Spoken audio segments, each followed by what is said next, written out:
Hi, it's Richard here from IntelligentAdvisor.com.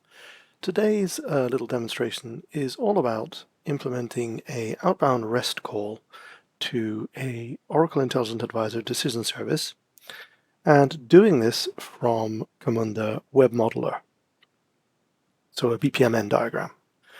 Let's start with the decision service itself. This is one of the example decision services provided with the product. If you haven't already taken a look at it, I strongly recommend that you do. If you've already looked at the Oracle Policy Modeling project called Travel Compensation, much of this will be quite familiar to you. It is based on the same legislation, which is commonly known as EU 261 for those of us in the European Union, or UK 261 if you've left the European Union and you're in the UK. And the Travel Compensation Project is made up of a number of legal articles, which you can see on the right. And fundamentally, it's basically, are you eligible for compensation? For example, if your flight has been cancelled or you've been rerouted somewhere. And if you are eligible, how much money are you going to be able to claim in compensation, which is in relation to how many kilometers or the distance of the flight, and so on, and the price.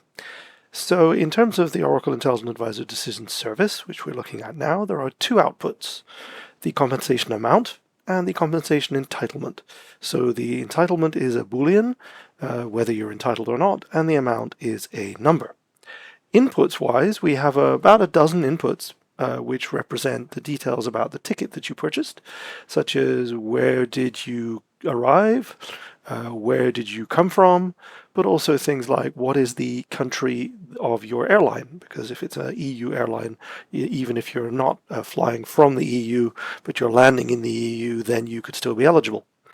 Various pieces of information like when were you scheduled to depart, when was it cancelled, were you denied boarding, and so on. And there's a few more sort of opaque ones about the different kinds of flight. For example, were you offered a rerouting? Was this in a helicopter or not? Which, so there are some fairly sort of detailed things in there. But in terms of contract, you can see there's about 12 inputs and 2 outputs. This Oracle Intelligent Advisor Decision Service has already been deployed. And therefore, if we go and have a look at our deployments, we'll see that there are already endpoints available.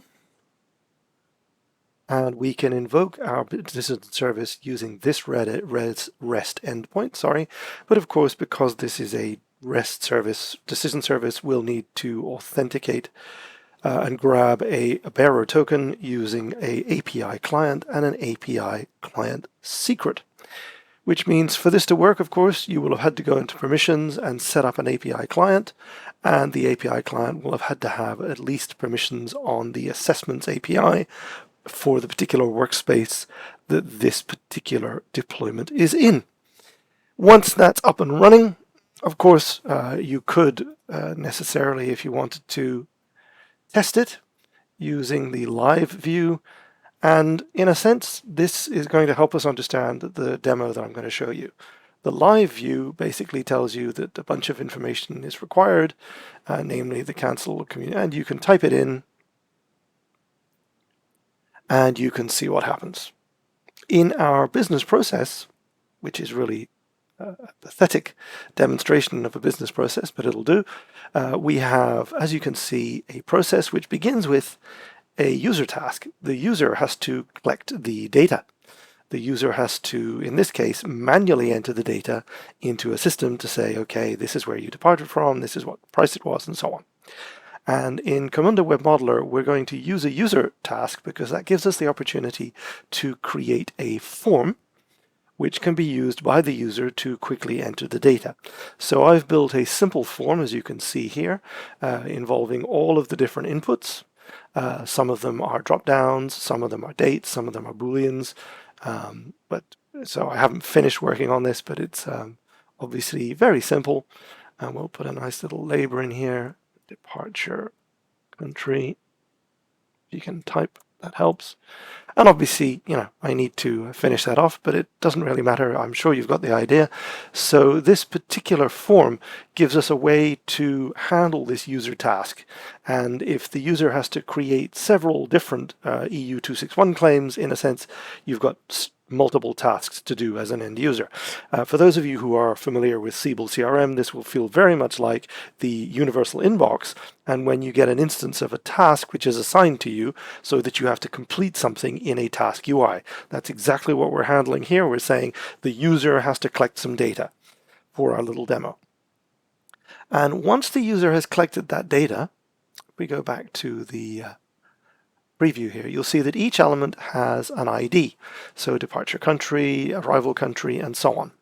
It won't surprise you, therefore, that when we come to the decision service, the REST Outbound Call, those particular names are going to show up in our implementation, which we'll talk about in a minute. I've added an error to handle if something crazy goes wrong with Oracle Intelligent Advisor Decision Service, a technical error. I can send a failure email.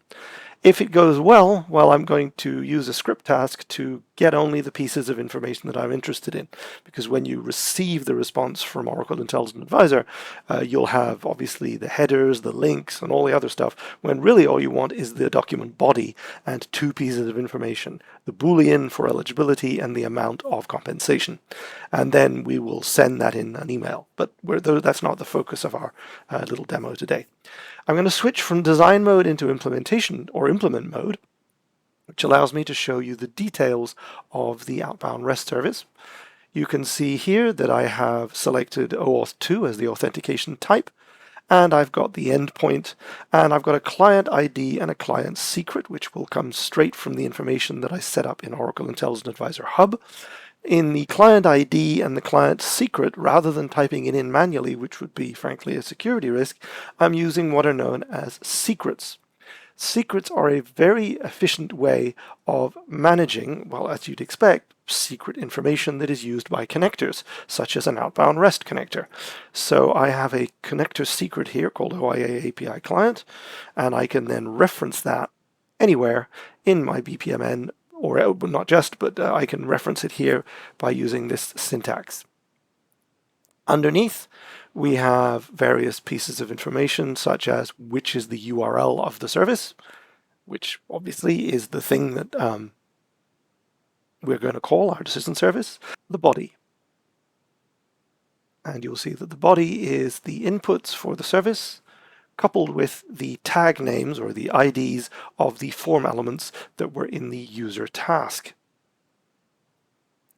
The result is pumped into a variable called OIA raw, and then in the get output step, just as a demo, OIA raw is trimmed into just a final result JSON variable called OIA decision, which only contains two elements of the body of the OIA raw. And then we send it off to wherever. We could now deploy and run this, at which point we'd have to become an end user and start collecting some data, which I'll show you in a minute. Or we could use play mode. Play mode is a great way of being able to actually test your process for real without having to do too much management of where process instances and so on. Now that I'm in play mode, I've switched it on, I can hit the go button, and it will actually create an instance of my process. And now you'll see that I'm able to interact directly with the process diagram. And in this case, I'm going to look at the data that's been allowed, that's been set up. I'm going to say, yeah, this was a 2,500 kilometer flight between Spain and Ireland. Using a French airline, which is slightly confusing, but obviously the point here is I'm entering the data that is required by the decision service. I'll hit complete, and you'll see down here that it's calling the decision service, and now it's moved on to getting the output. And if I click get output and look at the raw output, we can see that I'm entitled to 400 euros of compensation, and the Boolean is true, so I'm going to get compensation. And So I've been able to play for real. This wasn't some kind of simulation. This actually did make a call to Oracle Intelligent Advisor. But I was able to play through the different outcome. In a real life, you might have noticed when I was doing that, there was a little tick mark appeared here. I could trigger an error and make sure that the process did what I expected it to do in the case of an error. Play mode is great fun and a really interesting way to essentially run your processes long before you get anywhere near real deployments. If I go to implement and click deploy and run, and I really do deploy it, then I'm also deploying what's known as the related form, which was the user task form that I set up. And I'll choose deploy and run. And now I have a process that I can go and visualize in Camunda Operate, which is as its name suggests, the place where I can visualize processes, look at their states, check for errors, and so on. And you can see here that in real life, in this operation, it's currently sitting here, waiting for a user to enter some data. So there is an instance of a task. There may be several here, but you'll see that one is dated now. And it currently hasn't been assigned to anyone, so I'm going to pick that up. And I'm going to be the user who does the task. So I'm going to actually say this is from Germany to Spain, didn't arrive in France, it's a French airline, and we'll say that the cancel was communicated today, which wasn't much fun, and I was supposed to depart today as well. So no, and the flight was cancelled, and it was on a fixed-wing aircraft, it wasn't a helicopter. It cost me 2,500 euros, and I was due to fly 4,000 kilometers, so I can click off that task, and I've done that task. If I return to my operate and go and have a look at my latest process ID, we can see now that it's moved across and has gone off and sent the email. And if we wanted to, we can also see the details. Yeah, you can see that I was entitled again to 400 euros, and I was the entitlement boolean was set to true. So in both cases, whether I'm using the play mode or whether I'm actually deploying it and working with a live instance as a user to complete the task, we can see that it was super simple to set up and implement and demonstrate a call to Oracle Intelligent Advisor Decision Service from Camunda Web Modeler. Frankly, it's can be operational in just a few minutes. Hope you enjoyed the demo. See you next time.